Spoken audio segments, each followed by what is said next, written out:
good morning, good evening, good afternoon, wherever you are joining us from the world. We appreciate you taking your time to spend it here with us today. And for those of you who don't know, Let's Learn events have gone global.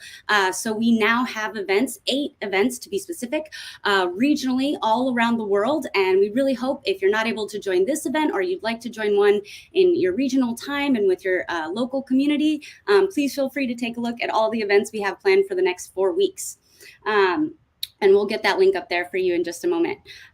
Also, feel free to check out all the resources for this event specific in the aka.ms/letslearn.net-webdev. And you'll find all of the links that we're going to be referencing in this event, like the Learn modules and stuff like that, that we'll be walking through. But we have 2 very exciting guests that I'm going to bring on here really quick. Hello. Hi. Hello. We have David and Cam here who are going to be the experts walking us through this Learn module content. Do you want to go ahead and introduce yourselves? Sure. Hi, friends. I'm David Pine. I'm a .NET web developer at heart, and I help with DevRel and content and all things .NET and Azure, and really excited to be here. Yay. And I'm Cam Soper. I'm a content developer here at Microsoft. I work pretty closely with David. He and I are pretty good friends. And I, too, am excited to be here and looking forward to teaching everybody some beginner web development. Yeah, well, I'm very excited that you both are here, and I'm sure the audience is too. So let's get right to it. I'll go ahead and Cam, you're presenting first. Is that correct? No, I am. Oh, okay, great. Well, I'll pull myself off and then we'll get your slides up on the screen and you can go ahead. All right. Perfect. Yep. Amazing.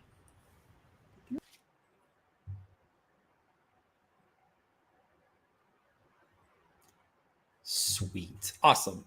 Okay, friends. So this is absolutely live. Just to prove that, I'll fumble about a bit trying to work through slides. Something that's my least favorite thing to do is slides. I prefer to dig into code. So welcome to Learn Live, build your first HTML web page. So the content that we're going to be referring to is backed by several training modules. So if you're unfamiliar, the Microsoft Docs content also has training material.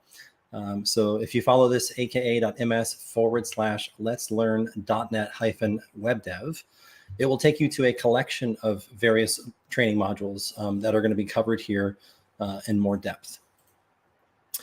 So don't be afraid to say hi and ask questions in chat. We highly encourage that. This is for your benefit. And I love interacting with folks and trying to answer questions live. So be sure to drop a question or comment or anything in chat. So taking a step back, the prerequisites for this are pretty simplistic, right? You just have to have basic knowledge of computer terminology. That's really it. We're going to teach you everything else from the ground up. So the learning objectives, we're going to describe the basics of HTML. We're actually going to use vscode.dev, which is the VS Code, but in the browser. And then we're going to create a very basic, very basic HTML page. So the agenda, we've got an introduction. We're going to understand some various terminology. We're going to explore HTML. And then we're going to actually go through an exercise where we jump into VS Code and we're going to create that HTML page. And then we'll have a fun knowledge check at the end. And then we'll summarize all that before we transition over to Cam's part. But during this, I'm hopeful that Cam will be able to join me here and we can kind of riff off each other, and it's going to be a lot of fun. So the introduction. When you think about web development, there's one thing to really draw. Hey, Cam, hi. You're back. You're back. So yeah, as an introduction to web development, websites, they serve many purposes. There's, information dissemination, communications, interactions, e-commerce, online sales sites, entertainment, social media, blogging. Like there's just so many things that the World Wide Web actually does. And that's all backed by some of these basic programming languages that we're going to touch on. So to get into that, let's understand first the terminology. So before we jump into that, I wanted to just kind of preface this with this visual. So on the left, you'll see HTML code, and that HTML code is what will render a web page, right? So we're going to be building out the stuff on the left, and it'll be really, really fun to see how it renders on the right. So HTML, the first terminology. HTML is actually short for Hypertext Markup Language. Now, I like to put an emphasis on language because lots of people in web development or development holistically will say that HTML is not really a language. However, it is. There's an official specification for it. It's got language in the name. And you do have to learn certain things. There's different syntax and semantics that you'll need to wrap your head around. Now, it starts with something as simple as this, right? So HTML, it basically tells the web browser what to do with the information on the page by using markup. So the sample is using the strong tag. So this is bold text. So pretty simple stuff. So you have your angle brackets, strong. This is bold text, angle bracket, / strong, signifying like the closing tag. And we'll get into that a little bit more in just a second. Because there's other parts. There's 3 primary pillars to web development. So HTML, CSS, which stands for Cascading Style Sheets. Now, this is slightly out of scope for this session. We're going to focus mostly on the HTML, and we'll touch on CSS, which basically it's a language itself too for describing the presentation and formatting of a document written in HTML. CSS is great because it lets you actually separate the content of the web page from its visual representation, and it lets you kind of it's really, really powerful. It can get complex. It can be lots of fun. But again, we're not going to focus too much on CSS today. So then JS, JavaScript, right? So this is out of scope, to be very clear and upfront for this. So we're going to really focus just on the structure and semantics of HTML markup and how to build a little page. We'll apply a couple styles to it and kind of show you how that works. And then JavaScript is something that you can go learn in a different module. But to say a little bit about JavaScript, JavaScript is actually one of the primary programming languages of the web. It's one of the most popular in the world, and it allows developers to create dynamic and interactive web content. Again, this session, we're not going to really cover too much on JavaScript. That's pretty much it for JavaScript. So you're welcome. Explore HTML. So this is the section where we're going to actually start exploring some of the different tags and understanding some of those terminologies and what they really mean. So hypertext markup language, or HTML, it's the core language used to create web pages. And hypertext is that specific word in HTML. It comes from having text on a page that when clicked or tapped brings the user to another page. These are like links or hyperlinks. Now, when HTML was first introduced, I don't even know if there was hyperlinks at that point in time. I believe there were, but it was very, very bland and not necessarily boring, but the web has evolved in the last 25 years or so, quite dramatically. So there's like different frameworks and component libraries and JavaScript frameworks and things like that. So, but we're going to keep it simple today. So going back to the example from before, HTML tags, content, and elements. So when I showed the strong, this is bold text strong, lots of people will actually confuse this terminology, and they'll say that, they'll refer to an HTML element as an HTML node, as a tag. So I'd like to differentiate those here. So the HTML element is the entire encompassing strong, this is bold text, close tag strong. And an HTML tag, you can have open tags or self-closing tags, but this one has an open and a close tag to signify that everything, all of the content within this open and close tag is the content, So then you have your open tag and your close tag, but all of this together is actually the HTML element. So let's go ahead and list all of the HTML tags that are specified. There's a lot. So I started alphabetically. You've got comments, you've got like the doc type, A, abbreviation, acronym. If they're in red here, that means don't use them anymore. They're kind of deprecated. They'll still work because browsers do support them, but there's other ways to do certain things. Address, applet, area, article, aside, audio, B, and it starts fading out. And the reason it starts fading out is because there's so many that we wouldn't be able to list all of them. It would be like 15 slides worth. Not only that, those are just the standard ones that have been, that are like formally recognized on a global scale. Now, the interesting thing about HTML tags is you can have an HTML tag that is entirely custom. Lots of times with JavaScript frameworks, they'll have custom tags that the framework picks up on and does special things with them. And that's totally fine too. So let's jump into hyperlinks, one of the most common or prevalent of the tags. And all it does is it just allows the user to navigate to other things, right? So we've got an A, and it's rather succinct, right? A actually stands for anchor, an anchor tag. And the href is an attribute. So the A is the tag, the href is an attribute, and all of this text is an HTML element. Now the href lets you put in a URL or uniform resource locator. And the text within, like the clickable text, that's the text that would then be rendered. So you can imagine in a browser, when you navigate to a page, and I'm certain all of you have, if there's a hyperlink that you encounter, you might just see the text and it might have like a blue underline, and you'll click on it and it will take you or do some sort of action, right? Now, there's various resource indicators. So you can actually specify within your href that you have this mail to colon, which signifies that this will actually take a different action.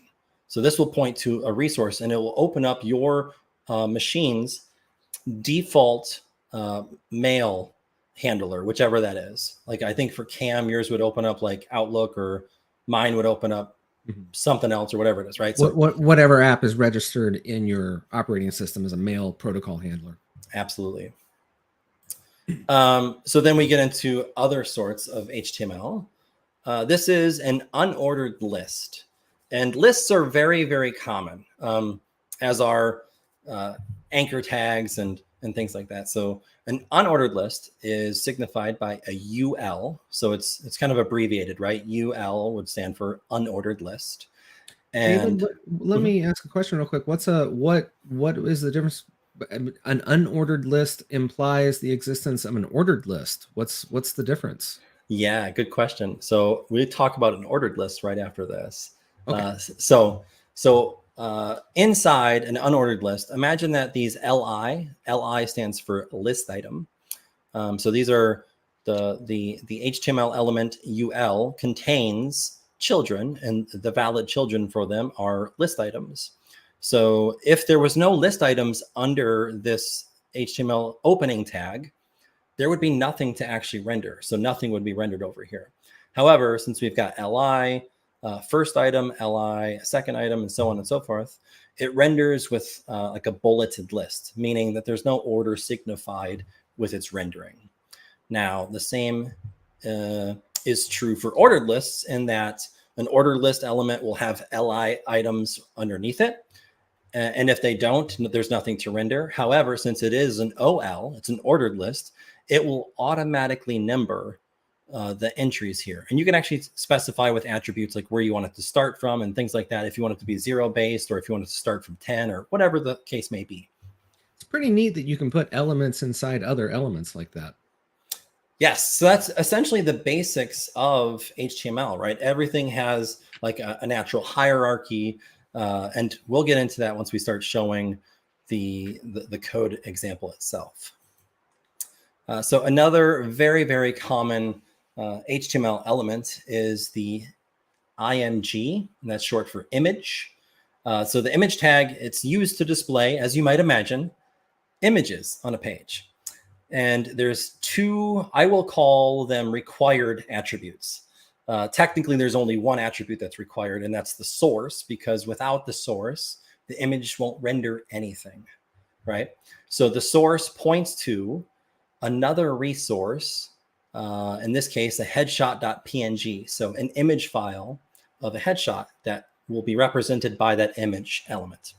And the alt. Now, I put an emphasis on saying that this is, should be considered required, because an image without an alt text, alt is, it's basically an accessibility attribute that signifies the image in a descriptive text for that image. And without it, you're not being accessible to all of your potential users. And that's a really, really key thing that I want to emphasize.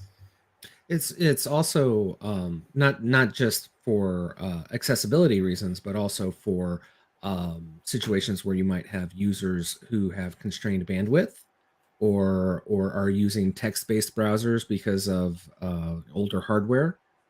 Absolutely, 100%. So now we get to jump into already. Like I tend to zip through slides really quickly. And I do encourage you, all of you watching live, to ask questions if there's things I zipped over too quickly, or if you are truly new to web development and you want some more explanations of things, happy to slow it down a bit.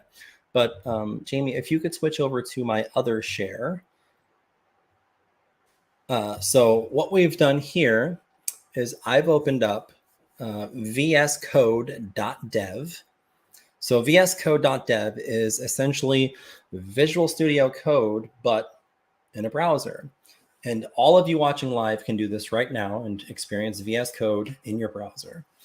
Now, the first thing that we're going to do is I'm going to give you a brief kind of overarching explanation of VS Code in the browser. So this is an IDE. You can use it locally, it's Visual Studio Code if you download it. But so there's various tools. On the left, we've got an Explorer. This lets you explore the file system, open remote repositories, interact with other things like that. And then the other main thing that we're going to focus on is extensions. So any good IDE will have an extensions marketplace that lets you install different bits of functionality within the context of your experience. So for our purpose today, we're actually going to look for Code Swing. Now, Code Swing, I'm going to let this install. Code Swing is pretty nice because it allows us to experience writing HTML on one side and viewing the rendered HTML on the other side.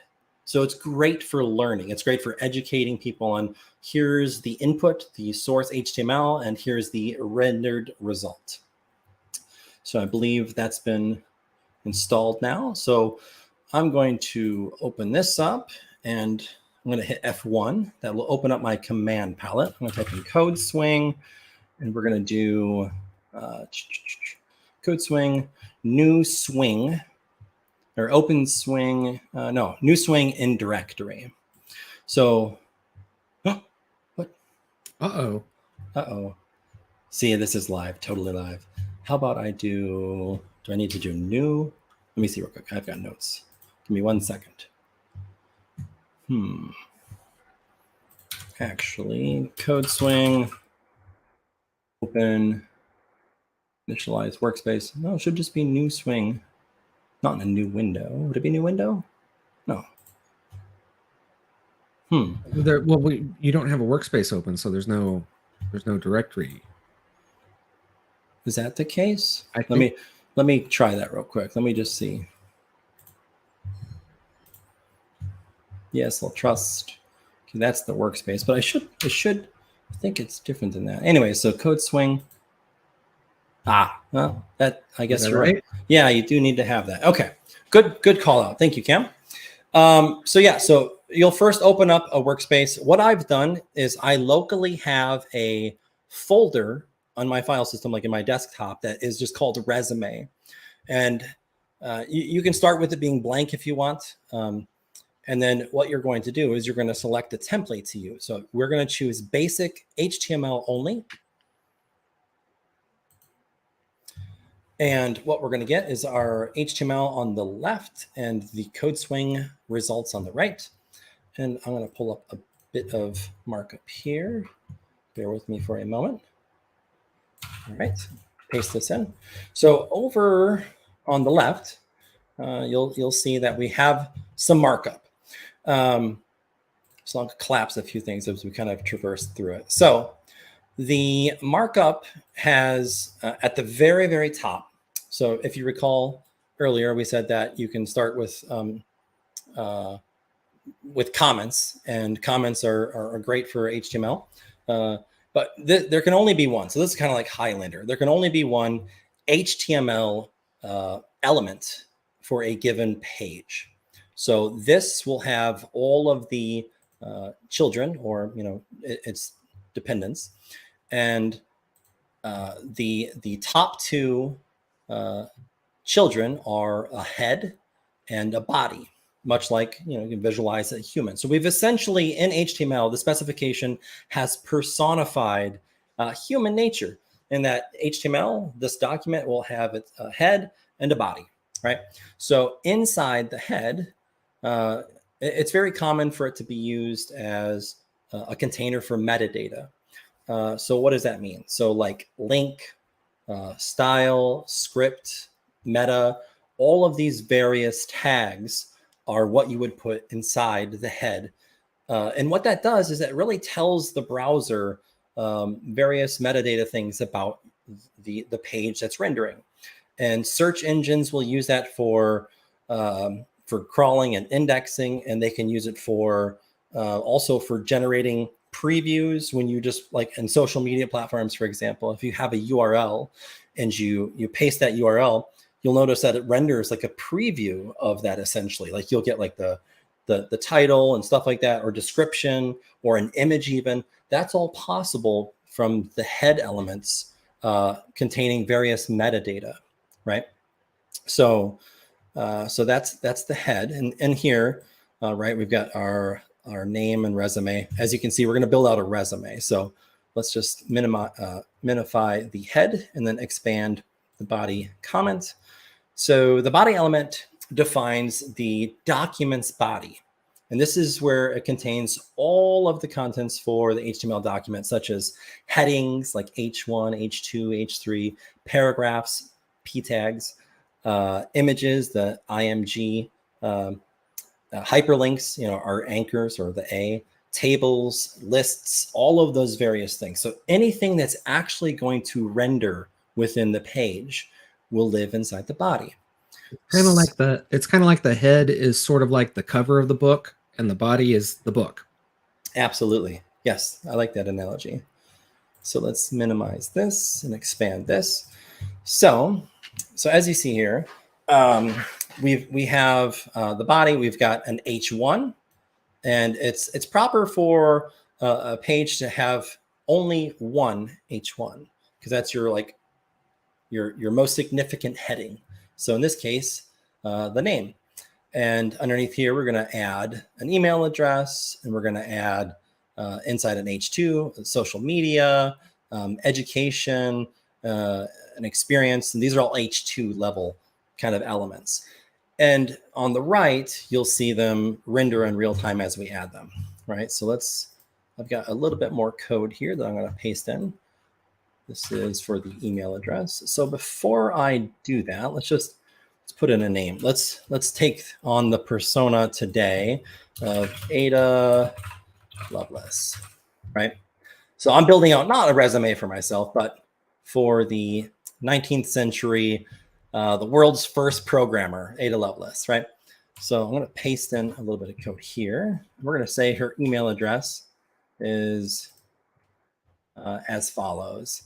We're going to put it inside a P and a paragraph. And the reason we do that is so that we can essentially, putting things inside Ps will kind of treat them as a paragraph, such that other things that are directly below or above them don't render on the same line. It'll render on a new line beneath it.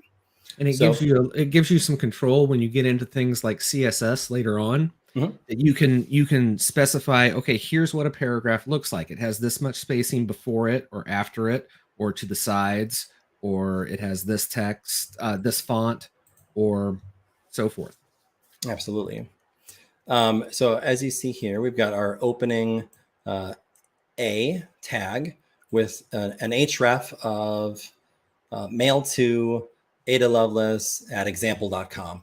And then in here, we're free to put literally whatever we want, right?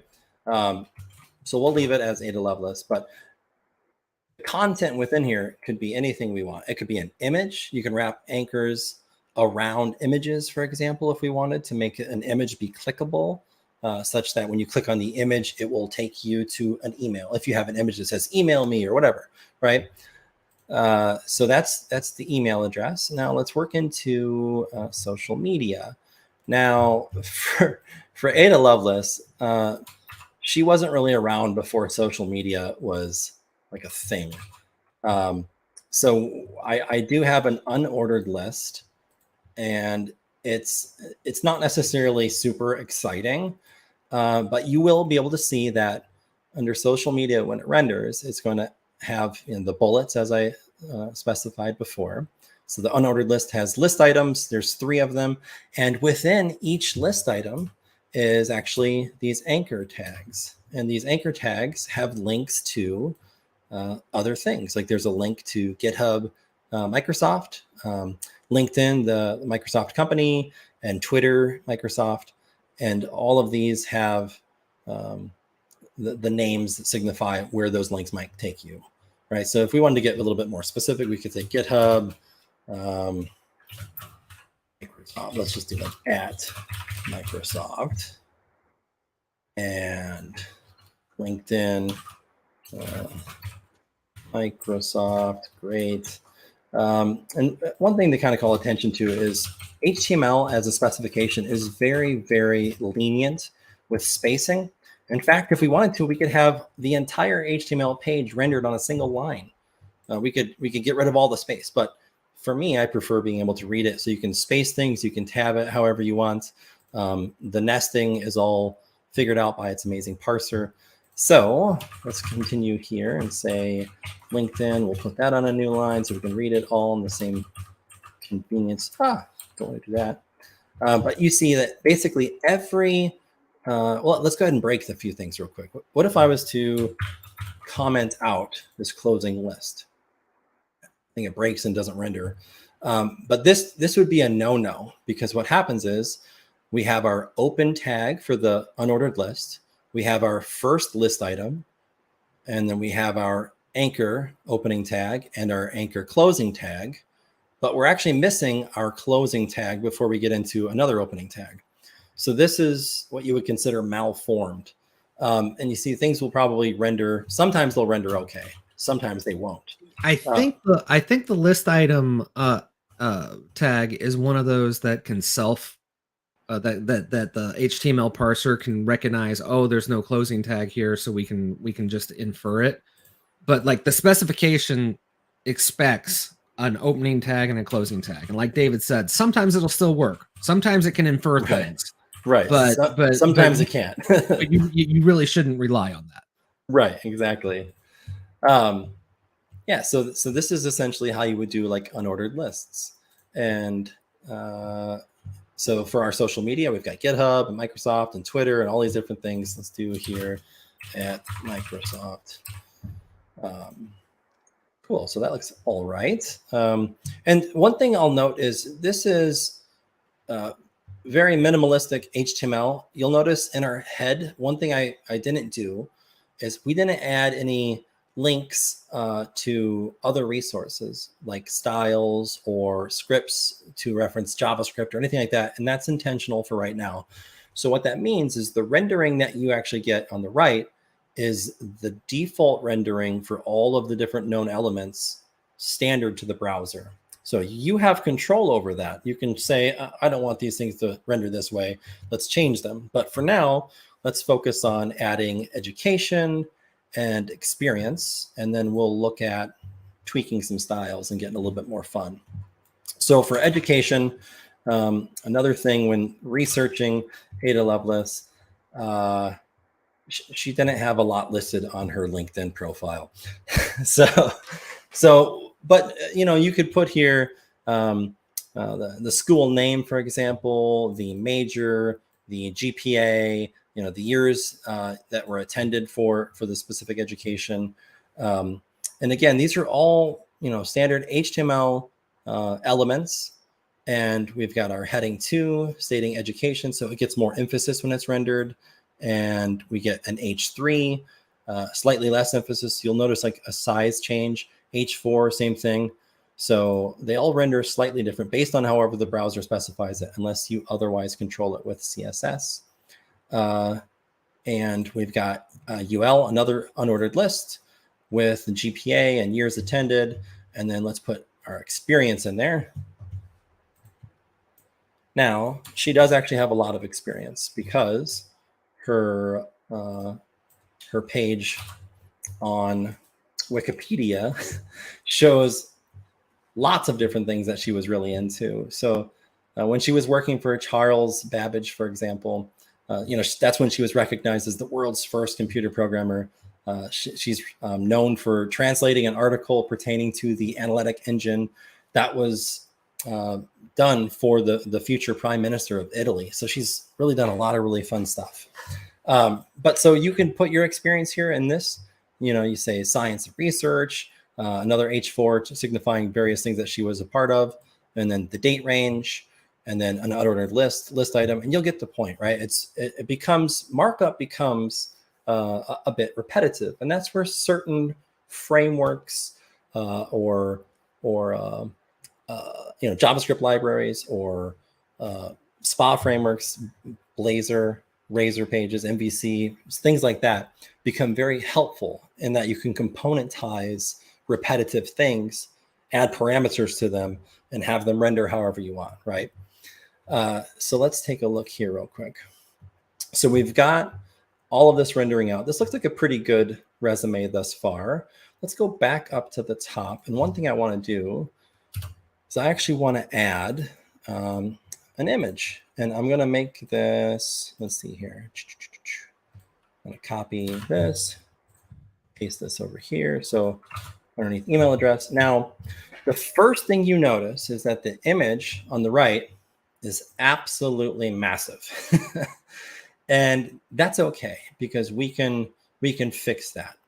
And we're going to fix that by applying some CSS and some basically CSS. So the image tag here has a source of ada.jpg.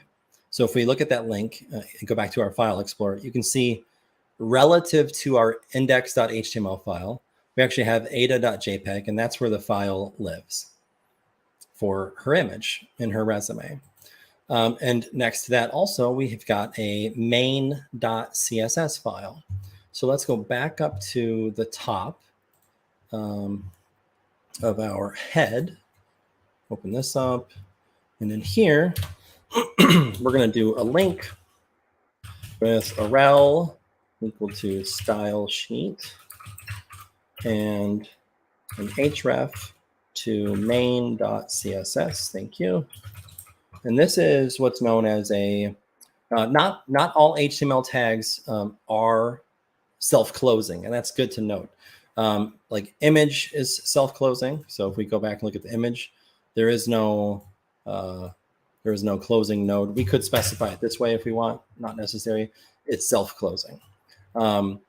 Same with link. So link is self-closing. So now what we're doing is we're basically saying the metadata for this page on the right that's rendering is going to rely on this style sheet for the CSS. Now the CSS, yeah, go ahead. David, can you clarify something for me real quick? Mm-hmm. Can you clarify what you did there with that slash angle bracket there at the end of link? So yeah. Is that some kind of a shorthand for a close tag? Yes. Yeah. So I mean, we could close. Whoops. We can close link. Actually, I think some of them don't let you do that. So if they're self-closing, you don't need to specify them, but you could say like that at the end of your, so like this would technically be like an opening tag, but it's self-closing. So you could just put, like you mentioned, like shorthand that says / before your greater than symbol here to close it off, to say that this is essentially terminated. We're good there. So good question. So one thing I did was when I added the image, let's fix the alt text. So it says picture of an employee. One thing about accessibility is I like being very, very specific, and I like using punctuation. So we can say this is an image of Ada Lovelace looking to her, or looking to the right. Something you should remember with these alt tags is people who are using screen readers to view the web pages will have those things read out loud. So it makes sense to have them, make them, you know, something that you could read out loud and make sense. And that's such a great point. Yeah, because if you just put like picture of person, when it's really hard to imagine. But one thing I try to encourage web developers to do is actually have screen readers read through their pages to see how difficult that can be. And that really helps you as a developer kind of embrace that type of empathy, to be, you know, aware of how others might consume your content. And it makes you a better developer. Absolutely. So we have a class, and what class lets you do, class is one of those global attributes. So essentially, almost every single HTML tag in the spec has a class attribute that you can apply to it. And a class is basically a pointer to CSS, like a CSS specification. So what we do here is we say featured, and it's space delimited. So you can have other things too, some other name to some other class. So let's just say featured. So since this picture is massive, let's just do in CSS now. So I switched over from our HTML to CSS, and we can say dot featured. Now that's the class name. So this, right. So it's basically an empty rule set at this point, but Visual Studio Code is so awesome because it's telling you as you're developing, it's teaching all these things. So it's saying if you have an element, this is how you would essentially use this class. So you say class equals featured. So in here we can say, like, let me see what I have. I got some snippets off to the side. I'm gonna go back to my notes to make sure I don't do anything too crazy. So I'm gonna paste them in and control things, and then you'll see the image takes shape. I also did this search, and ChatGPT told me that Ada Lovelace's favorite color was purple, so I put a purple oval around her. Wait, is that one of those things that ChatGPT knows for sure, or did it hallucinate that? It might have hallucinated. Anyways, so back to focusing on the things that really matter. I have a question though about the image, and it's not really a question. I think it's just something that I want to make sure that we point out to the audience. Yeah. Back on the HTML, yes, where you set the source attribute for the image element. I think where a lot of beginners get tripped up is that source attribute is, think of that as a pointer. It is telling the browser, hey, browser, go find the image at this location, right? So when you deploy your web page to a web server somewhere, you're going to have to deploy that image in a location where the browser can find it. Absolutely. One of the most common mistakes, I'm sorry, I didn't mean to cut you off, David. One of the most common mistakes that web developers first make is that they don't think about where their images are deployed in relation to where their pages are deployed. And like you often hear, you know, well, it works on my machine. Well, maybe that's because the image is on your machine and you didn't put it up on the web server. Absolutely. Yeah. And one thing to call attention to as well is that the source, the locator here can be many different things. At this point, it's a relative link. So that means on the same server, sitting right next to where this HTML is being served up from, is an image with that name. This does also accept fully qualified URLs. So you could have like HTTPS, some other place, right, that would return an image. Or you can use CDNs, for example, and serve things up and cache things over, geolocate them and whatever. So there's lots of different things. And so, yeah, we're really just scratching the surface here of web development. So we've got featured as the class. The featured CSS class says that the width of the image is 200 pixels. We're giving a padding of 4 pixels. And that's the padding is around the image itself. So if I just change a few things here. So let's get rid of this. So if I got rid of the border radius. So the border radius basically signifies the corner. So this image is a rectangle, but with CSS, we can magically change it to be an oval because the picture is taller than it is wide. And then when it's got a border radius of 50%, it's got this beautiful rendering, and it would be rendered exactly this way, regardless of the browser, right? We can apply an outline, say 6 pixels with solid, and give it purple. We could change this immediately to like red, or we can do hex. There's all sorts of different parts. That's black. We could change this to 60 if we want. It's all dynamic, live, happening right now, and it's pretty. I think it's pretty powerful, but it's also relatively simple, right? It's pretty straightforward, pretty basic. Now, one thing I think Ada Lovelace would probably prefer is to have a font that isn't the standard font. So let's just go up here, and in CSS you have what's referred to as specificity. So you get to specify the target elements that you're referring to. In this case, when you say dot, that's a class. When you say, let's say this has like the H1 has an ID of heading 1, right?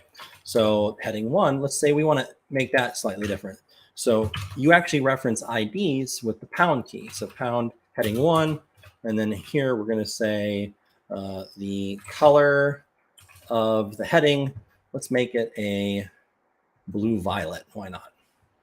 And that renders as blue violet. Let's actually make it dark magenta. Sure. So that's classes. This is by ID. And then you can also do just elements themselves. You can target anything you want in CSS. You can use, there's lots of really advanced techniques. There's all sorts of things you can do with like flexbox and grid. And there's, again, we're just scratching the surface of CSS, but you can use a wildcard or an asterisk in this case to say, select everything there is. And we want the font family to be monospace. And what that will do is make our Ada Lovelace resume look a little bit closer, because I would assume that she might enjoy monospace, because if you're a developer, you like dark themes and monospaced text. So, yeah, is there any questions, Jayme, that have come up thus far? Yes or no? If not, we could continue back. Okay.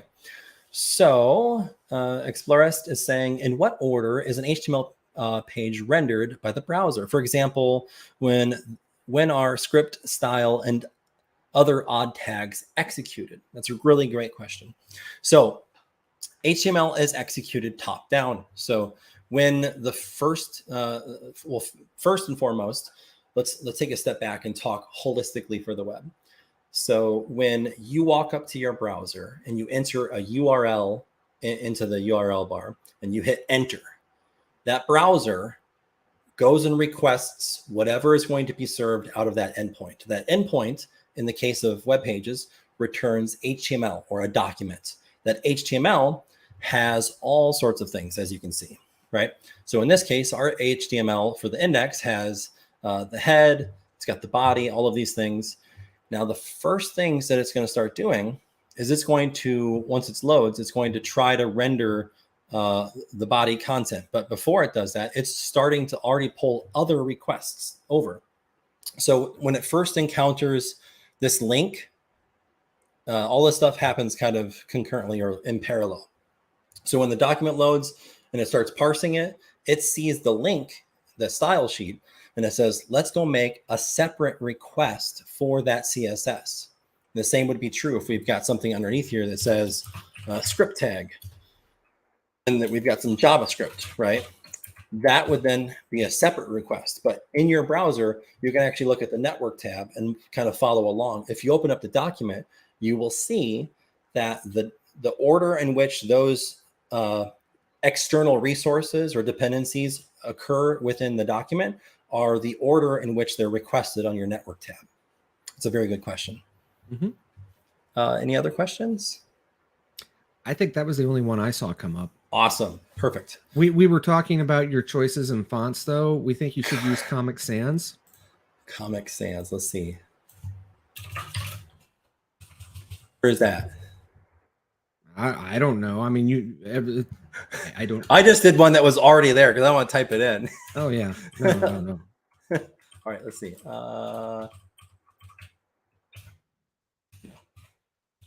Okay, we're gonna undo those choices because I would actually just be fine doing monospace. Actually, Fine by me. Whatever the standard monospace. Perfect. Okay, so let's jump back over into the slides.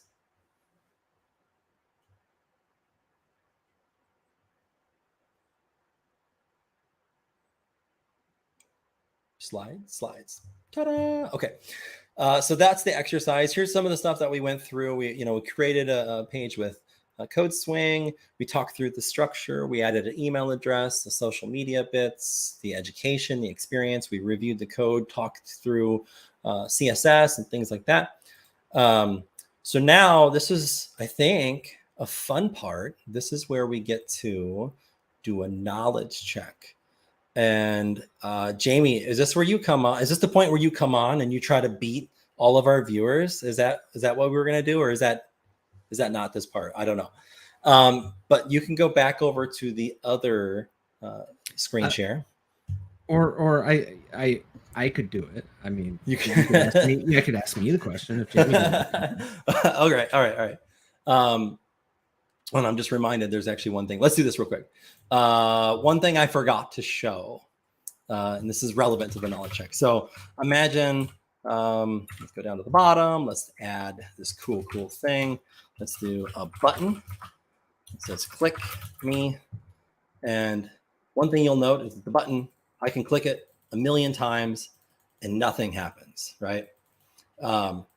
So one way to actually wire this up to do something is you would use JavaScript to have like an on-click handler that does some sort of functionality, right?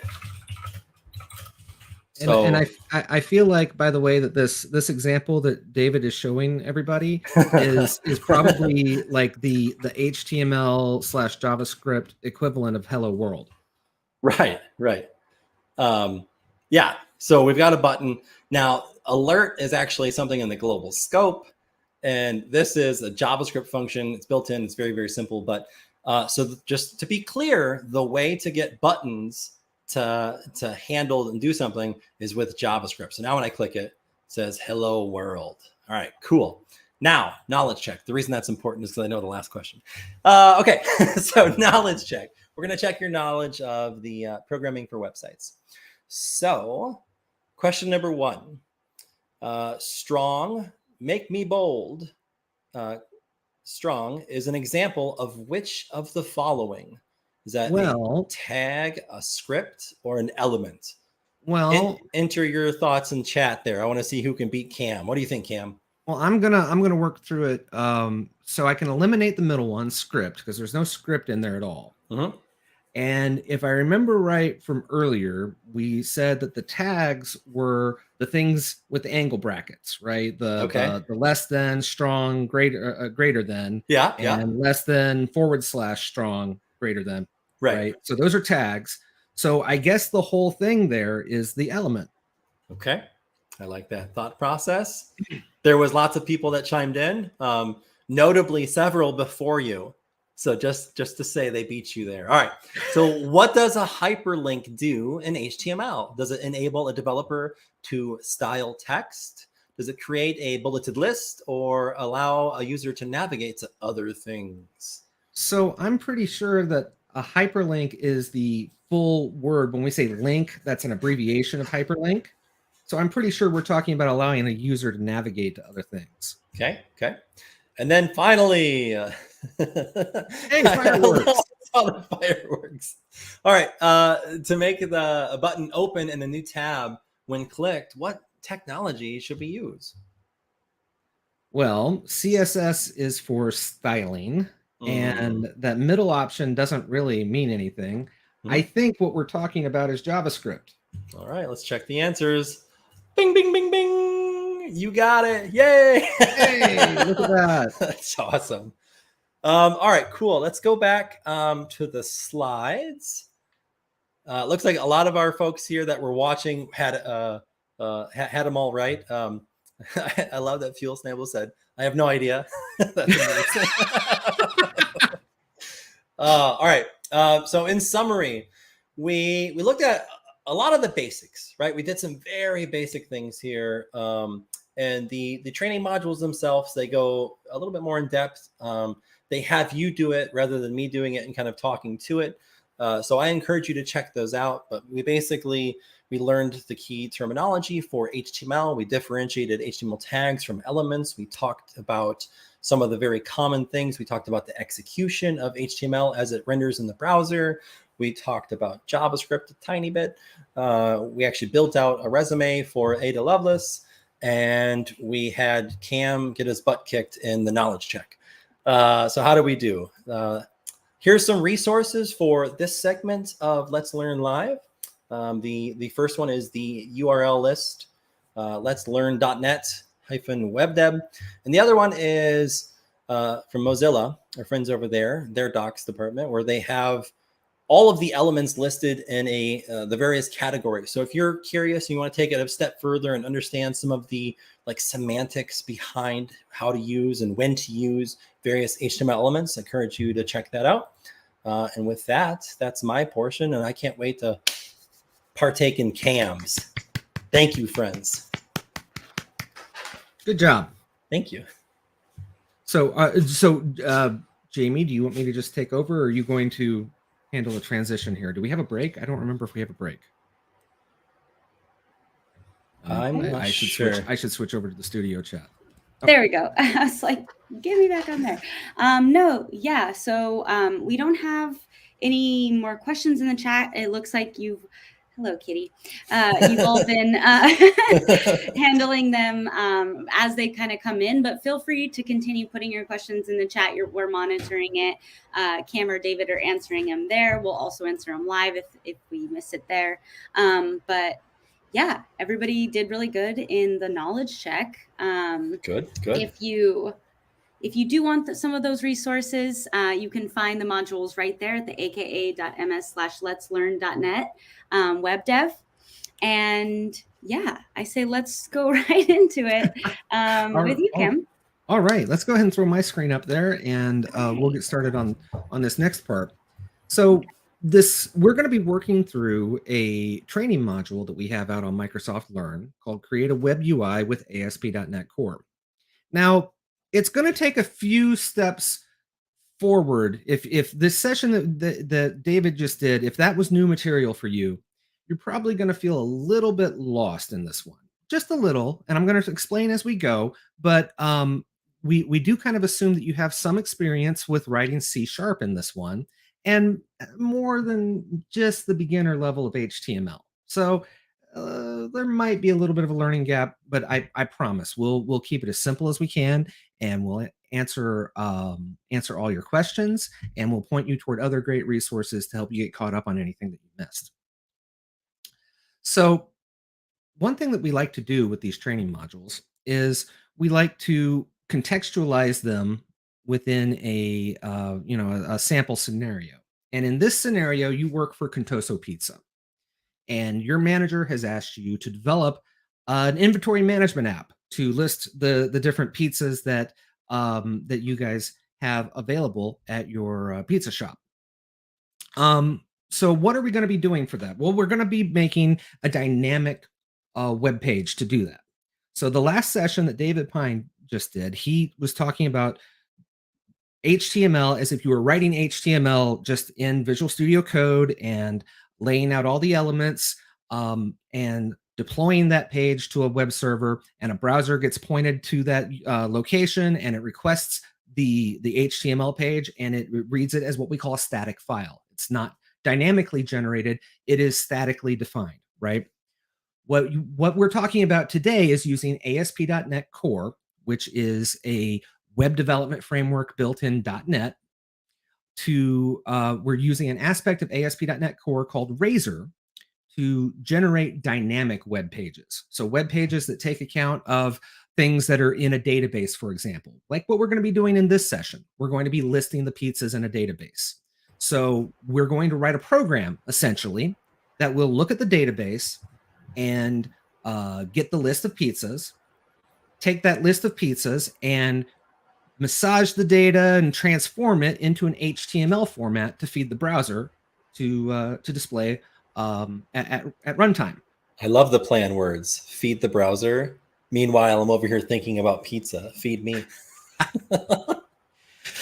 So if you want to follow along with this, it might be a little hard to follow along in real time, those who are watching live. You might want to come back and watch the recording later, or you might want to come and check out this module on your own time. But the tools that you will want to have are Visual Studio Code and the .NET SDK.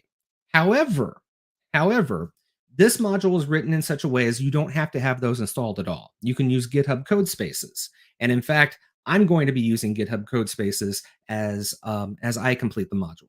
So I'll just skip over all the tools because I don't need them. I'm using code spaces, and go to this first page. It's going to talk about when and why to use Razor pages. So like I just mentioned, Razor pages are a programming model that's a part of the stack, the UI stack in ASP.NET Core.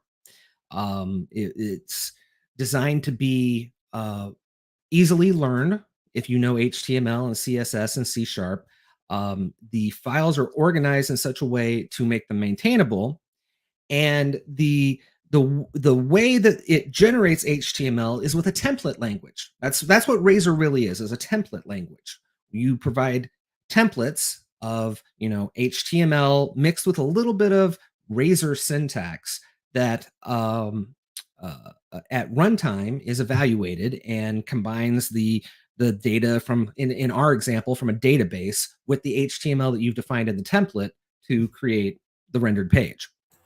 So that's really interesting. So to differentiate that from like the static HTML that I was working with before, rather than manually plugging in all of the various like education bits or experience or my contact information, that could have hypothetically been stored somewhere, that it could be updated independently from the rendering of the page, retrieved at a later time, and then used to then dynamically generate the content when it's required.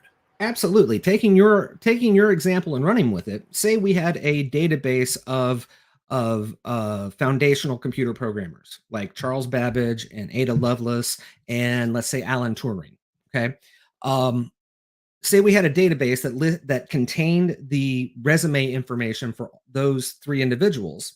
We could write a Razor page that would have that education section, and I forget what the other sections we had on there, email address, and the other sections. Yep. And just use Razor syntax to say, hey, whatever goes in this spot, we're going to pull from that database.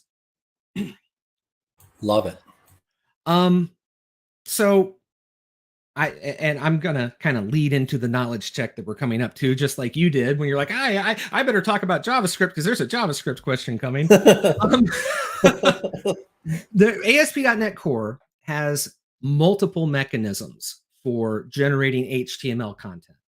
The two that we tend to talk about most are Razor and what we call MVC. The MVC framework stands for Model View Controller, and it does use Razor as what we call the view engine. And actually behind the scenes, Razor is actually driven by Model View Controller. But all of that to say, these are two different ways to approach projects in ASP.NET Core. Neither one is right or wrong. It is all purely your preference and what fits the project. So with that, we're going to be jumping into Razor, and MVC is outside the scope for this module. All right. So, David, so let's see how well I did here. Okay. Which of the following statements would be true for Razor pages? So would you want to use Razor pages for an ASP.NET Core app that isn't focused on generating HTML, such as a web API? The next statement is Razor pages can't coexist in an ASP.NET Core MVC app. And then the last choice is a productivity advantage of Razor pages is that it keeps together what tends to change together for views in your app. Which one of these is true? I would say C, a productivity advantage of Razor pages is that it keeps together what tends to change. That is absolutely correct. Nailed it. Good job. Love that. All right. So with that, we're going to get started on the exercise. And I probably should have rearranged my windows before I started that. So to start, right here at the beginning of the exercise, it says, all right, if you're working locally, go clone this URL. Otherwise, just open the repository in the browser in GitHub and open a code space. I'm going to show you how to do that really quick. So I have, this is the repository that it points to, this Microsoft Docs MS Learn Create Razor Pages ASP.NET Core. You're so much better than I am with like your transitions and like your zooming and. Oh, well, thank you. I appreciate that. Yeah. So this code drop down here, you're going to hit that, and there'll be if you don't have any code spaces created, there'll be a big button that says, whoops, I did not mean to click that. I should not have clicked that. I'm going to close that and go back. I'm on the right tab. You're going to hit that. There'll be a big button that says create code space on main, just like it says in the tooltip there. That is the big button you'll hit. I've already created my code space. It doesn't take very long to create. It takes about a minute, maybe 2 minutes tops, but I didn't feel like we should sit here and wait. Did you come up with the name Expert Space Broccoli? No, so it just generates unique names. So love it. And that's actually a pretty good password generation algorithm. Seriously, just using words like that, because it's a much higher entropy password. Don't quote us on that. We don't want to cause any security problems, right? So anyway, so the neat thing about code spaces is you get a development environment right in the browser. So my code space should already be running, should pop right up for me.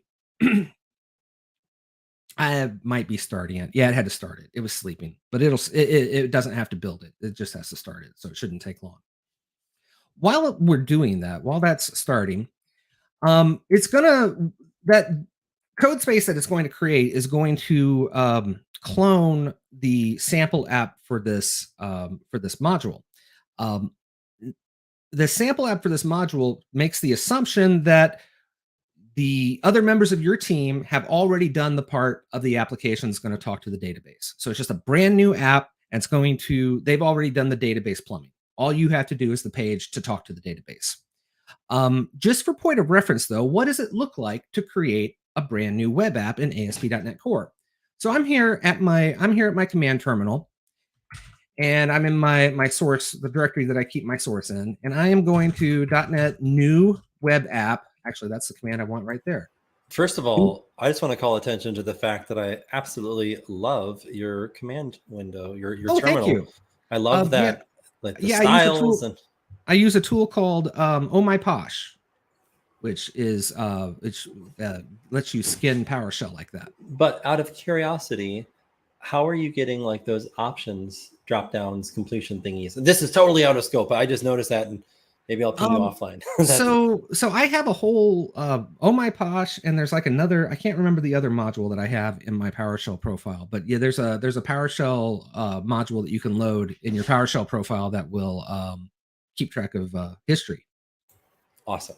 So anyway, I'm going to make a new web app, and the -O is for output, and the output is Let's Learn. So it's going to make a new web app project in the Let's Learn directory. So I'll switch over to Let's Learn, and I'm going to open this directory in Visual Studio Code just by typing code space period. The period means this directory. So code period, open this directory. So this is what a brand new project looks like in ASP.NET Core. We've got a few files here in the root with these JSON files that are for settings, one for your development environment and one for presumably your production environment. We've got the project file. Project file contains metadata for the project. It gives the compiler instructions about how to compile the program, what switches we're going to have, like, for example, what framework we're using, whether or not we want to turn on nullable reference types and implicit usings and so forth. And this is all boilerplate. This is all generated. I didn't write any of this. Right. We have the main entry point of the program. It's program.cs. Now, if you've done C# before and you haven't, and you're looking at this file going, oh, wait, I don't see a main method. That's because the default templates now use something called top-level statements, where that you can have just a number of C# statements in a C# file, and they don't have to be inside a program class or a main method. They can just be at the top level of the file. So again, this is all boilerplate. It does some setting up of the services and the pipeline that handle the web requests. It adds so it forces HTTPS redirection if your environment supports it, sets up authorization, routing, and kicks off the app. Now, the rest of what it generated, we can ignore the bin and the OBJ folders. Those are the OBJ folder is an output from the compiling process, and you will very rarely ever need to get anything out of there. The bin folder is the output from when it's compiled. Again, as a developer here at Design Time, we don't need to worry about that. That's just a runtime thing. We have the pages directory. The pages directory is where all the Razor goodness lives, right? So we have, in fact, I'm going to pop open a terminal window here and run my app.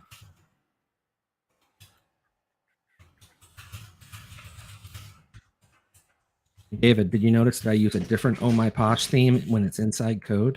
I did notice that. Yeah, my PowerShell profile actually checks to see if it's inside code. And if it's inside code, it uses a different profile. Ah, nice. Pretty neat, huh? Yeah. I'm just responding to someone here. They're asking if this is live. It's live, absolutely live.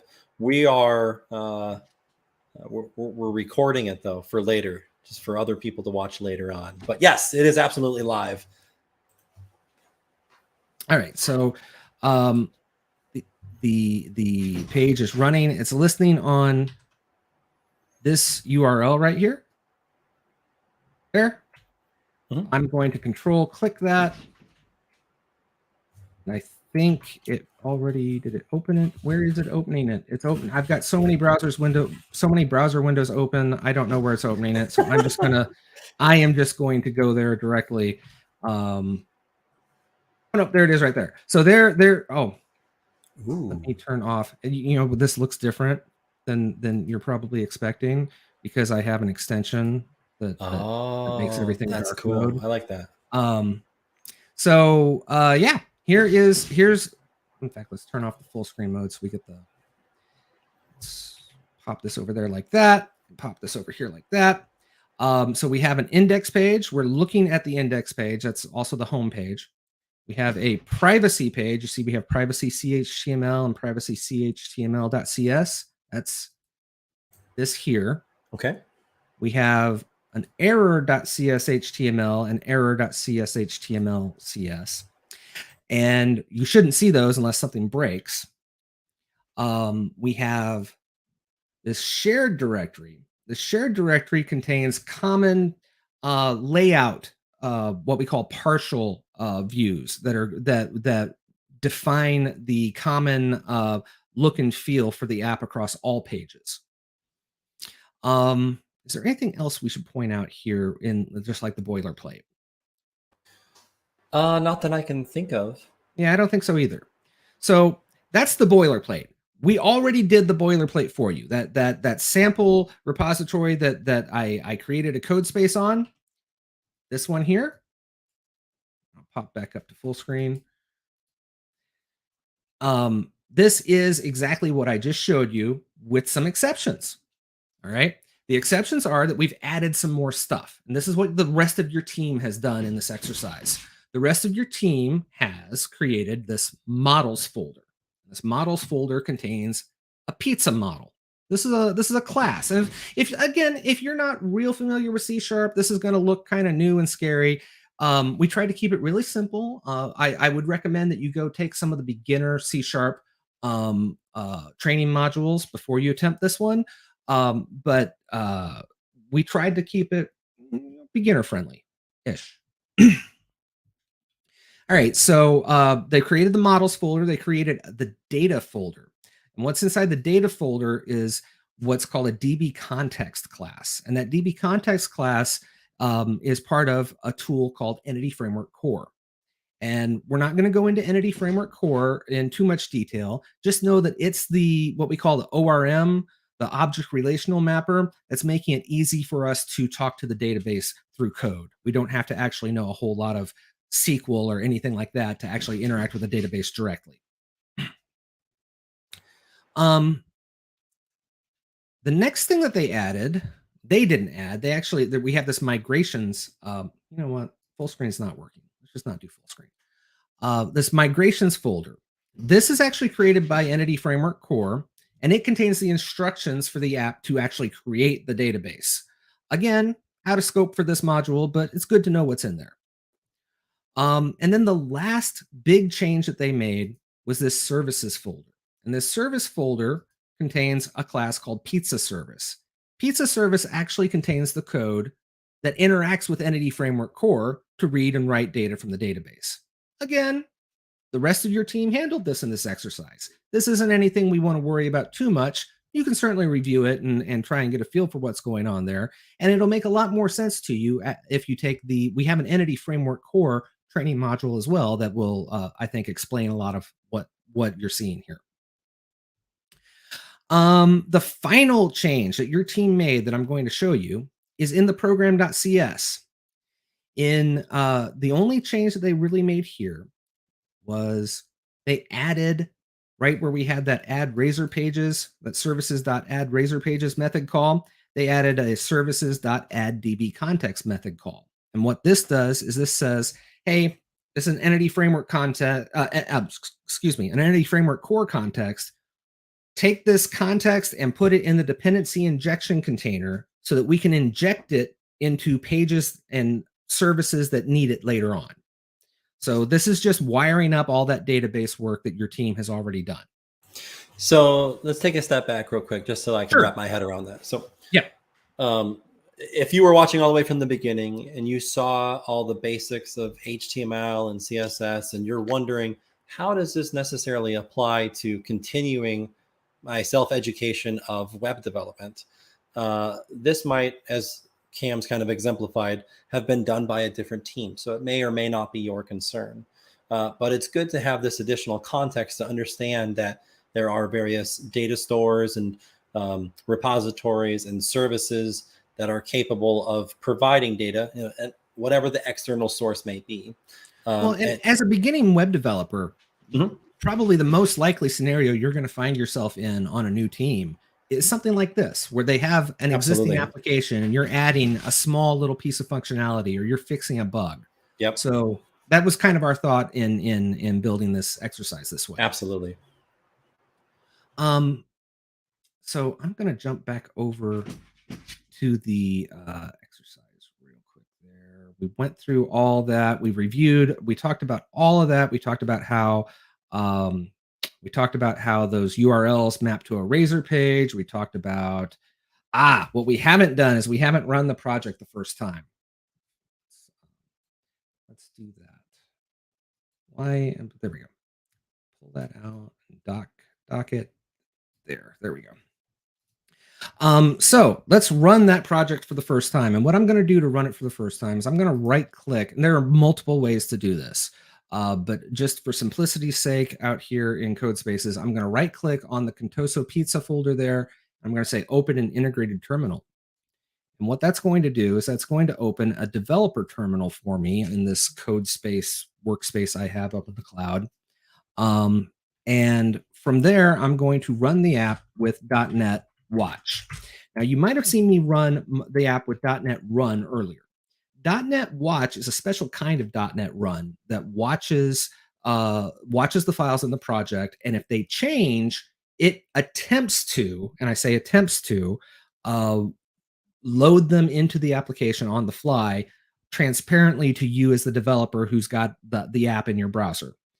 It doesn't always work smoothly. It can be a little fidgety sometimes, but it is still pretty useful.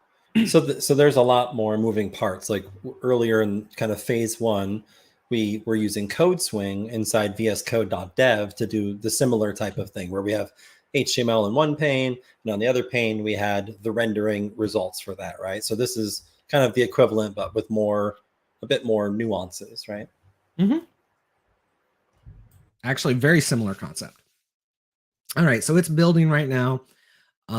Shouldn't take too much longer. There we go. I'm just noticing that there's emoji in the output for .NET Run. Is that new with .NET 8? No, this is the emojis are actually in the output for .NET Watch. Really? Yeah. I don't know how long they've been there, but they've been there for as long as since I wrote this exercise. Nice. I've used .NET Watch before, and I've never seen them, but now I just want to use it just so I can say, oh, there's emoji in my output. So anyway, the app is running, and just like with just like with .NET Run, they give you a URL, and I can control click that URL. And the neat thing about Codespaces is Codespaces will automatically open that in a new browser tab, and it'll do the port forwarding between my browser and the Codespace up in the cloud, right? It knows how to do that magic and just give me a secure connection. So is that port forwarding that makes it open so that if we were to share hypothetically this URL, all of our viewers could watch like right now? Would that work? I think it's authenticated to my GitHub account. Okay. It's also not working. So let's, there it goes. All right. I'm going to break this tab off of my browser. I'm going to make this a smaller window. And then I use Windows Power Toys. So I have a key combination that I can use to make this stay on top. You might want to move that window slightly because we're bubbles there. You might want to go to the other side a little bit. Oh, yeah, look at that. Here, I'll put, yeah, you're right. We were bubbles there. So I'll put us up there. All right. So the project is running for the very first time. So this is the index page. Let's look at our index page and see if we can correlate what we have in the index page to what we have in the browser. Where are we? Pages, index.cs HTML. Actually, I need to find a better spot for this. There we go. I'll put. Yeah, I like it there. There we go. All right. So you can see this weird combination of what looks kind of like C#, but also HTML. Right? Can you zoom in on your IDE a little bit? Perfect. Is that better? Yeah, that's good. All right. So you've got this weird combination of HTML and what looks like C#, and that's what we call what looks like C#. That's what we call Razor, and it's always denoted by the @ sign there. We call that a transition character. So a CSHTML file kind of assumes HTML until it sees this transition character, and then it will parse whatever comes after that as Razor syntax until it gets to the end of the Razor syntax, at which point it will automatically transition back to HTML. Now, so it can fluently just kind of transition between C# and HTML. That's really powerful. So what we have here at the top, this first directive that we have is denoted by this transition character, at page. So that says this is a Razor page. Hey, ASP.NET Core, I'm a Razor page. Treat me like a Razor page. The next thing says at model and specifies index model.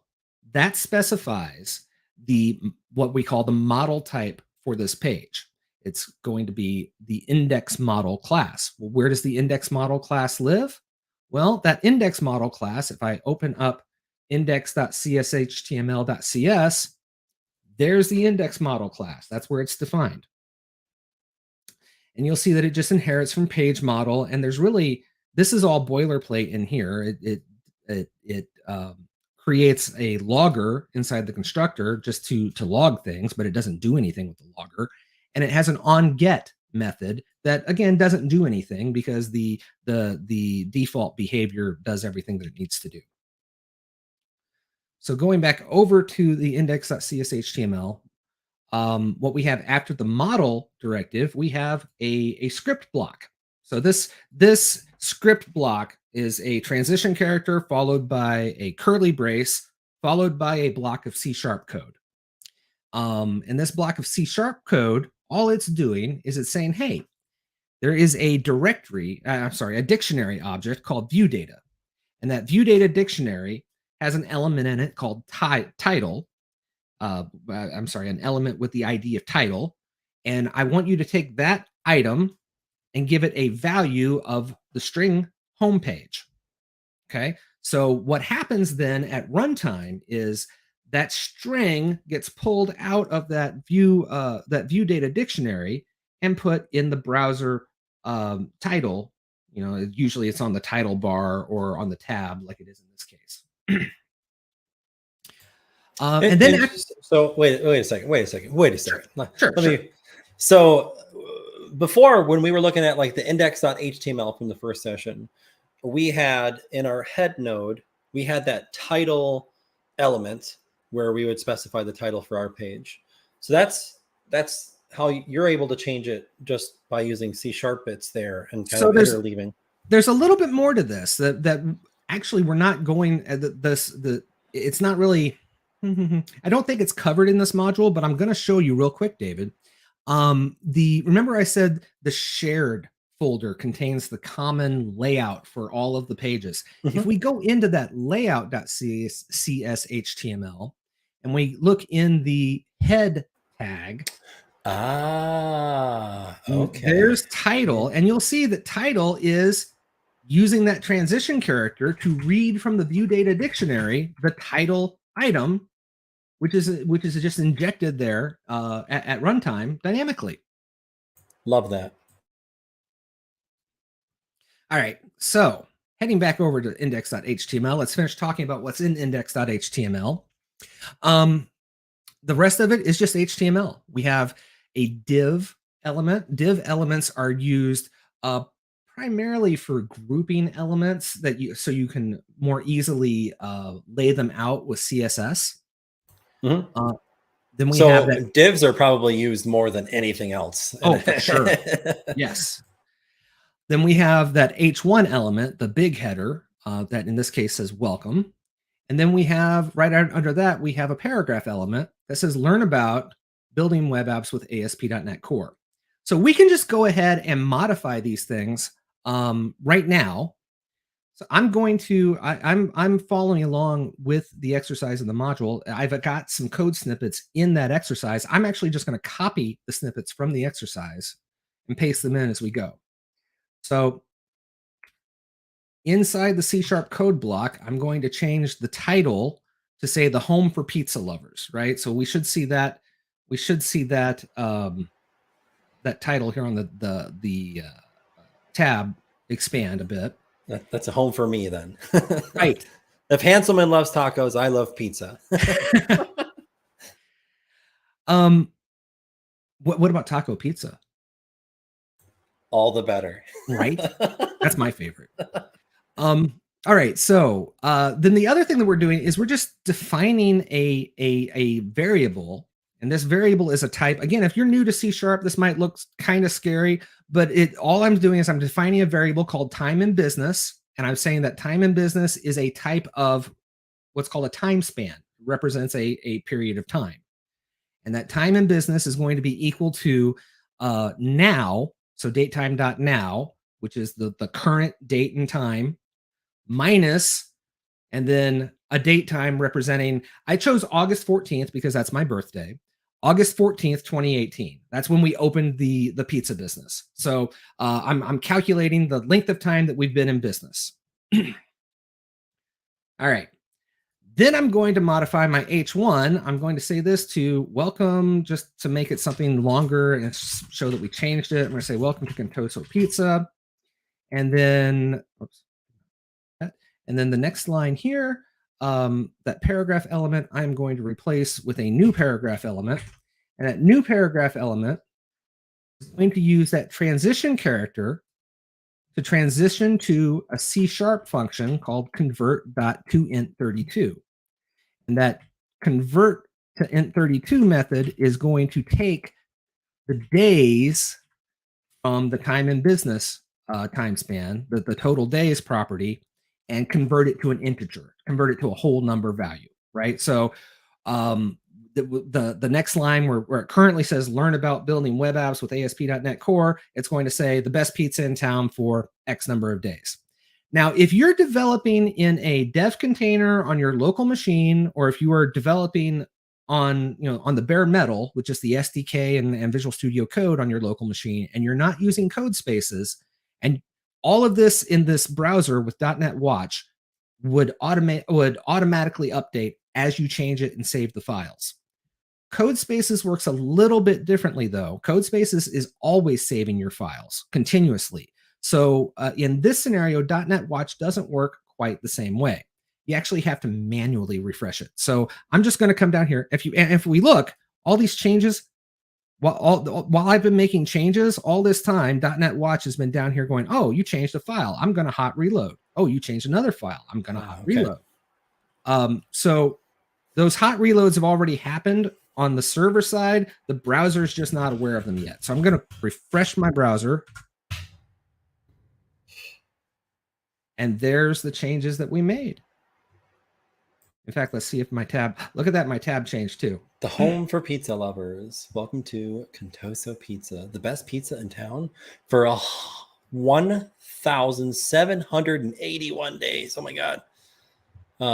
Not having a comma threw me off there. That's awesome. That's great. All right. So everyone's still with me? Yep. Okay. So we're going to step to the next exercise. And the next exercise is, so we've got the program running, we've modified the home page. The next exercise is we're going to create that pizza list page, right? The page that's going to list the pizzas from the database. So let's hop back over to my code spaces. And since my terminal down here is blocked by .NET Watch, I can't enter any more commands. I'm going to actually create another terminal. I'm going to right-click on Contoso Pizza and open an integrated terminal. And from here, I'm going to create my new page. I'm going to use a .NET command again, .NET new page. I'm going to name it pizza list, and it's going to live in the namespace Contoso Pizza.pages, and it's going to be created for output in the pages directory. Now, if you're using Visual Studio later on and you're like, okay, how am I going to create a new Razor page in Visual Studio? What you're going to look for in Visual Studio, you're going to right click on the project and you're going to look for something called new scaffolded item. And it's going to basically lead you to this same place. It'll run this .NET new page command for you behind the scenes. All right, the new Razor page was created. And there it is right there. And if we look at it, we can see there's not much to it, right? There's these directives at the top and an empty code block. Mm-hmm. The pizza list model file doesn't have anything of note in it. It just has an empty class. So there's really nothing here. So let's fill this out a little bit. Let's make it do something.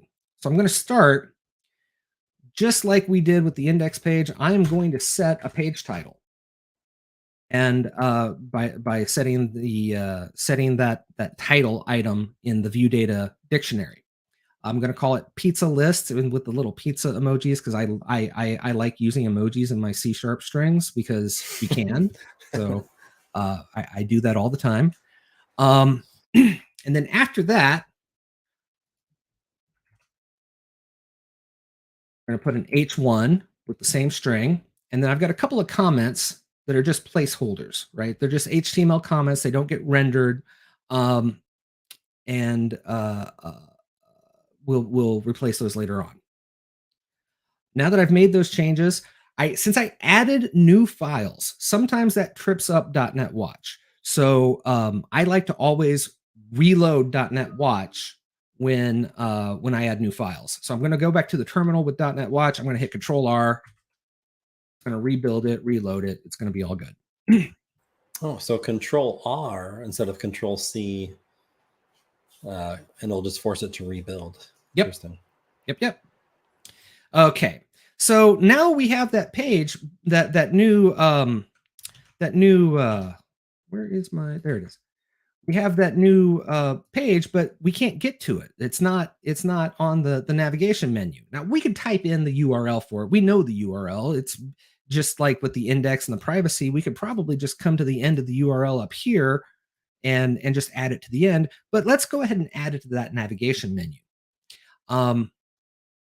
So why do I not have a minimize button? There we go. It was covered up by the Bing. Yes, it was. So yeah. So going back to that layout.cshtml we were looking at earlier, that's where that navigation menu is defined. And we can look here and kind of see what David was talking about earlier. We have a div for that collection of links that make up the navigation bar, and it defines a few classes on it, right? Those come from CSS files that we're not even going to look at, but that's where those come from. And then we define. Go ahead. I was going to say div is actually short for division. So when you think of it, it's like a division of some semantic little part of code that you want to, or piece of context that you want to kind of divide from other stuff. Mm-hmm. And then we can see that we have in this unordered list, we currently have two items. We have the home link and the privacy link. And you'll notice that they look a little bit different from the anchors that David showed us in the last the last module. They don't have a what is it, a source attribute? href. Href, thank you. They don't have an href attribute. That's because they have this ASP page attribute. This is a special attribute to Razor. Razor will see that attribute, and it will recognize that as being a reference to a Razor page somewhere in this app, and you give it the path to that Razor page. And at runtime, when it generates the HTML that gets displayed in the browser, it will replace that with the appropriate href attribute that points to the URL, the index URL. All right, so let's add another item. We're going to add another item to this unordered list. Whoops, didn't put it on my clipboard yet. Now it's on my clipboard. So it is. We've added this new item, and then to make it look pretty, I'm going to bring up my command palette and format document. Here we go. Perfect. Pizza list. So now if I come back to the browser and refresh it, look at that. There's my pizza list. Pizza. And let's click the pizza list, and it is an empty list.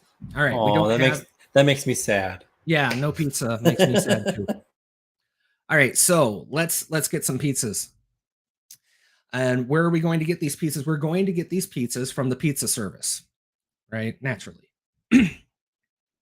So that pizza service already exists. Your teammates have already done all the code to talk to the database. You just need to make a page that gets the list of pizzas from the pizza service.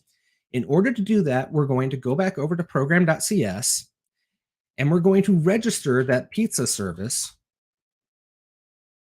builder.services.add scoped pizza service, paren, close paren, semicolon.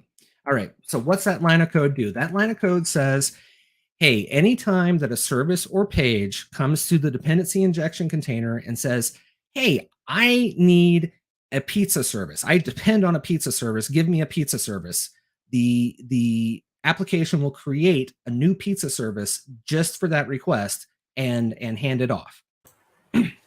For the scope of that request. Correct. Right? Like, yeah. Yep, thank you. All right, so there's that. There it's registered with the dependency injection container, so now we need to consume it. We'll come back over to our pizza list. This time we'll go to pizza list.cshtml.cs. That's the pizza list model class. And at the very top, I'm going to add a couple of using directives to bring in the Contoso pizza.models and Contoso pizza.services namespaces.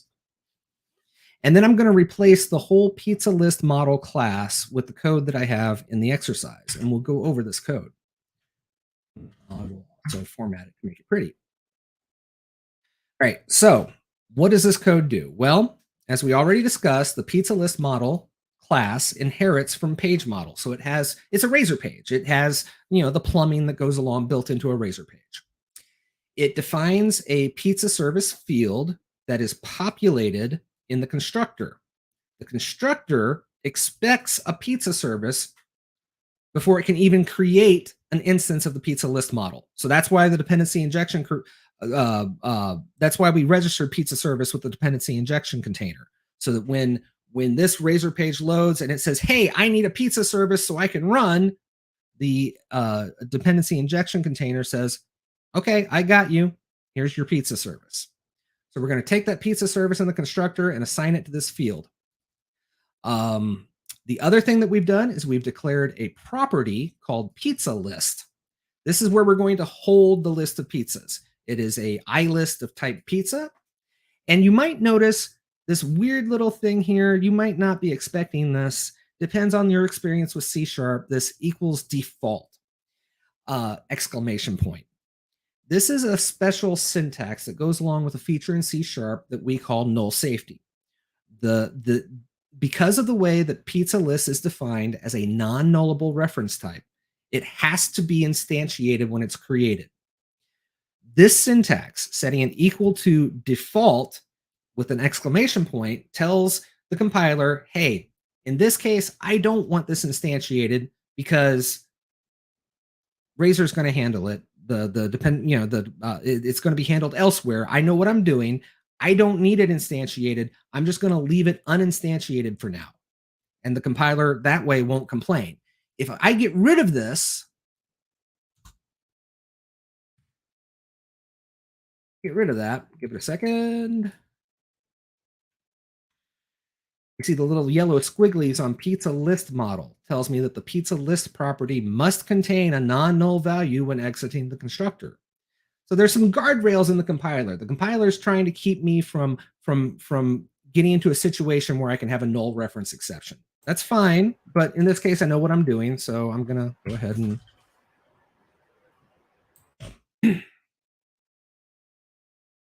okay. And then what else was I going to do? Oh, right. So we were going through this. The other thing that we have is the onGet method. This method gets called whenever the Razor page is requested. So before this Razor gets rendered, this onGet method is going to get called. And what this onGet method is going to do is it's going to take that pizza list property that we created and didn't instantiate, and it is going to fill it with the results of a service call. We're going to call the get pizzas method on the service that was handed to the constructor when we created the file. How am I doing, David? You are doing great. I'm responding to someone here. They had a question real quick. Awesome. Okay. So we've got that pizza list populated. What can we do now? Well, what we can do now, and actually I'm going to come down here and I'm going to just because I don't want anything to blow up on me, I'm going to hit Control R on .NET Watch and make it reload again because, I don't trust .NET Watch completely. So now that we have this pizza list property populated before the page is rendered, we have it populated with the outputs of that get pizzas method. We can, in the Razor, iterate over the list and generate the list of pizzas. So again, I'm just going to, this list of pizzas will go here, placeholder. I'm going to paste in a chunk of Razor. Let's review it. So it's just HTML, right? It's just a table element, and that table element has a table head element followed by a table row element, and we're specifying the headings for the columns, right? This is not ASP.NET. This is HTML5. And then within the table body, you see we have a transition character. It calls the for each. Doesn't call it. It uses the for each statement in C#. And it says, okay, for each pizza in the list. So this property is available to us. We remember we filled that property with pizzas before this page was even rendered. So for each pizza in the list, we are going to create a row in the table. And in that row, we're going to have a cell with the name. We're going to have a cell with the price. And you see we're using string. We're using a interpolated string formatting to format that as currency. We're going to have the pizza size. And then we have a ternary expression. A ternary expression is a really neat way of testing if a condition is true or not, and then returning one thing or the other thing. So we're saying if the pizza has the gluten-free flag, we're going to use the check mark emoji. Otherwise, we're going to just display nothing. And then the last column in the table will have a button that says delete. And it points to a form method called post and a page handler called delete. I know those don't mean anything yet, but we'll come back to them. All right. So at this point, I should be able to save the file, and I should be able to go back over here to my browser. Let's refresh it and see if it works as expected. David, I think we have pizzas. I love it. Oh, look at gluten-free option. Yep. Perfect. How do we get pizza up on this screen? That's amazing. All right. So we've created a page now. And in fact, I even, in the text of the exercise, even say, good work. We have created a Razor page that displays a list of pizzas. So in the next unit of the exercise of this training module doesn't actually do anything. It actually talks about some terminology. So we'll go over this terminology real quick. In the next exercise, we're going to deal with a couple of things called tag helpers and page handlers. So let's talk about tag helpers first.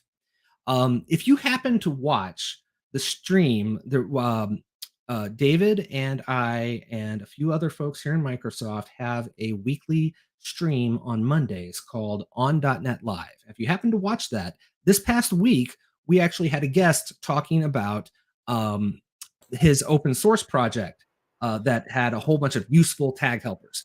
So tag helpers are, they're like this, right? That looks like HTML, right? But there is no actual HTML tag called partial, right?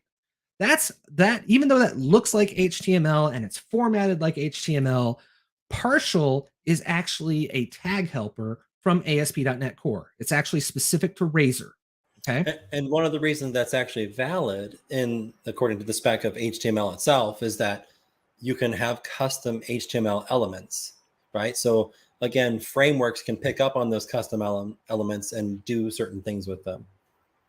Right. But this happens on the server even before it's HTML returned back to the client. Right.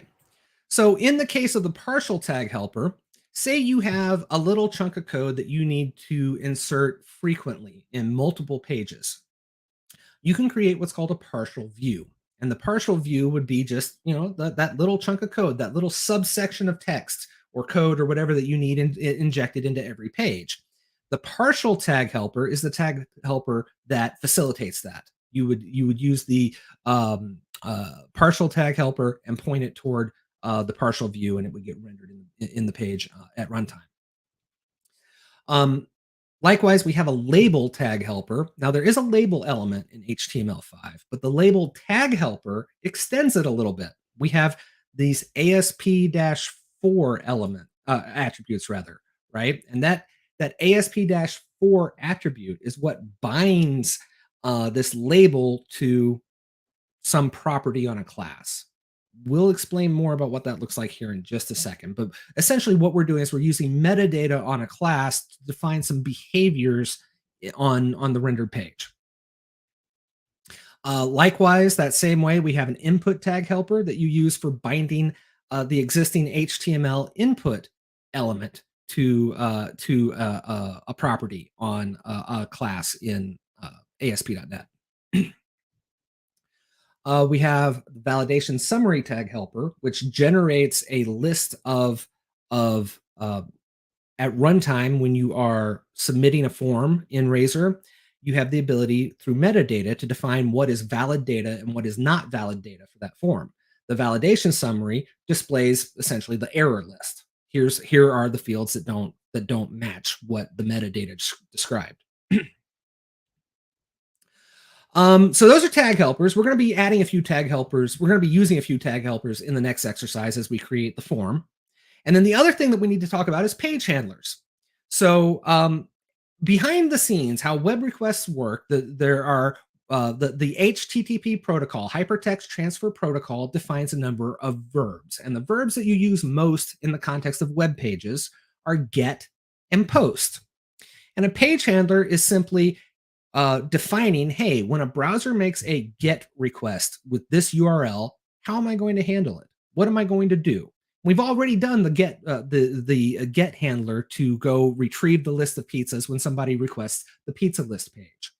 In the next exercise, we're going to create the handler to handle the form post when we create a pizza and click submit on the page.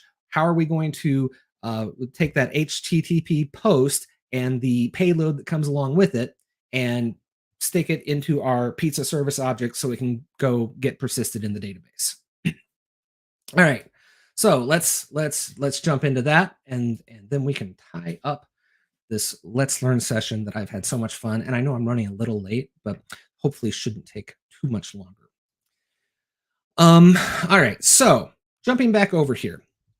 I'm going to go to my pizza list.cshtml.cs, and I am going to add another property. That property I'm going to add.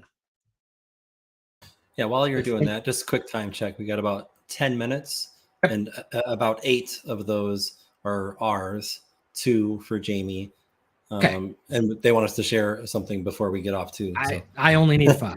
Okay, perfect. All right. So we have this pizza. We have this new pizza property, and we've decorated it with a code attribute. And that bind property says we're going to bind this new pizza property to the Razor page, so that when an HTTP post is made and it looks like it has a payload that fits the shape of a pizza object, we're just going to automatically populate that pizza object with what we got from the form payload, right? It's kind of intuitive that way. And then likewise, the new pizza, just like we did with the pizza list, we're going to initialize that to default. All right. So now we're going to add a handler to handle the post. So just like we have on get, I'm going to come over here. I'm going to add an on post. On post first checks to see if the model state is valid. So how does it know if it's valid? Well, like I said earlier, metadata. I'm going to hop over to that models folder and the pizza class that your teammates made. And it has some other attributes like that. When I talk about metadata that defines what is valid and what isn't, that's what I'm talking about. Like, for example, they said name is required, so you can't create a pizza that doesn't have a name. And price has to have a range of 0.01 to almost 10,000. So hopping back over here. So at the time that that post happens and the payload is bound to the new pizza object, we check to see if it's valid. If it's not valid, or if new pizza is null, then we're just going to reload the page. And when that reload happens, it's going to display that validation summary, because that's some of the magic that's built into Razor pages. Otherwise, we are going to add that new pizza, and then we're going to redirect to the same page again, but we're going to redirect to the get action. So we read the list and display it. All right. And here comes the HTML part. New pizza form right there. Paste. All right. It really, so there's several, this looks long. There's not really, it's just the same concept repeating a couple of times. So here's that div with the validation summary we talked about. So that's that tag helper we were talking about, the validation summary tag helper. Then each field, we group them in a div with a label, and then the input, or in this case down here, select, that we're going to use to enter the value. And then we have a span that will contain the validation message. So if it's wrong, and we're going to say, hey, this is required, or this is out of range, or whatever, that's what it'll appear as. And we repeat that for the new pizza name, the new pizza size, which is, you see, instead of input, we're using select, and we have a list that they can pick from, and the new pizza price. The check works a little bit differently. The check has the input inside the label, so that if you happen to click on the label, it'll check the box. It's an HTML5 thing. But that's really all there is to it. That's it. We've just created, the inputs for these properties on the new pizza object, and they are named appropriately in the payload, and the model binder figures it all out intuitively at runtime. The last thing we have is a plain old standard submit button that will do the form post. That's all we need to do to make it so we can add a pizza. I'm going to add one more method here. I'm going to add another page handler. Remember, I pointed out the delete button points to, I forget what it was called, on posts. I forget what the full thing was. Let's see here. Yes, it was just the delete. Okay, I have to go look. The delete button points to ASP page handler delete. Method post ASP page handler delete. What that corresponds to is over here with what we would name the page, the handler for the delete endpoint is on post delete. It's combining the two elements, two attributes we just looked at. It's taking the ID, passing it to the service with delete pizza, and then deleting the pizza. All right. All of that to say that we just wired up all those HTML elements. I'm actually going to control R .NET watch before we try this to remove the possibility that it's not going to work.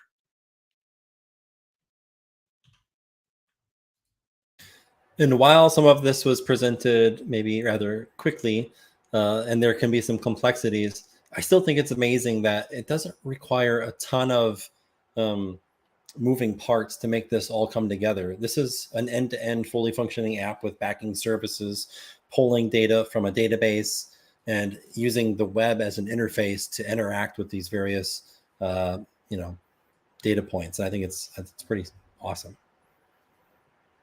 Why is it not reloading? Wait for it. I'm tired of waiting for it. If I click refresh more, do you think it'll load faster? No. All right, I give up.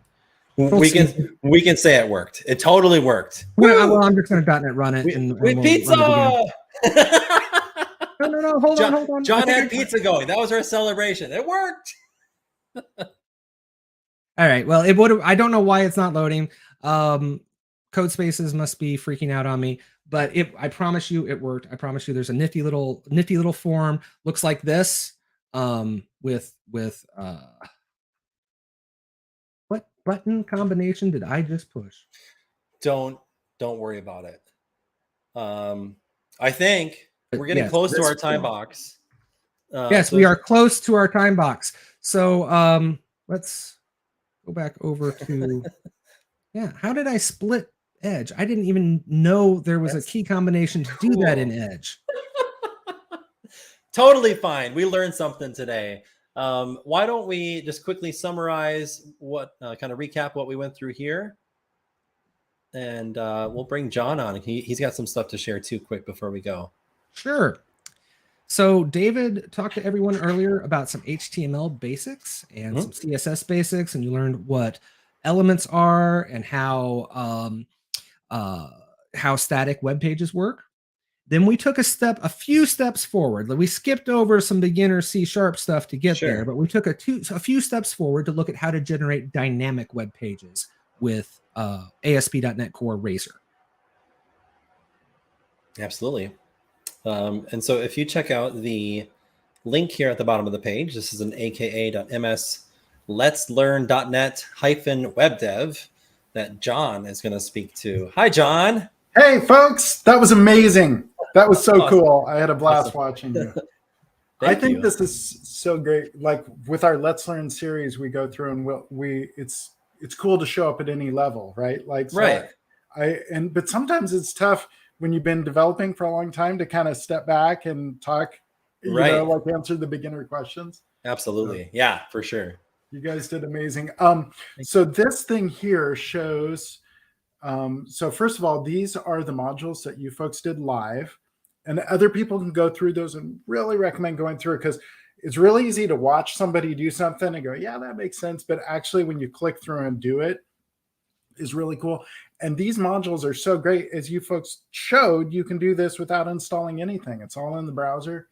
So, so that's really neat. Cam, I don't know if you bragged enough, but Cam put a ton of work into making that module. Like he just did a whole rework on it lately and make it work in the browser for building, which is not super easy to do. So Cam's a very humble guy.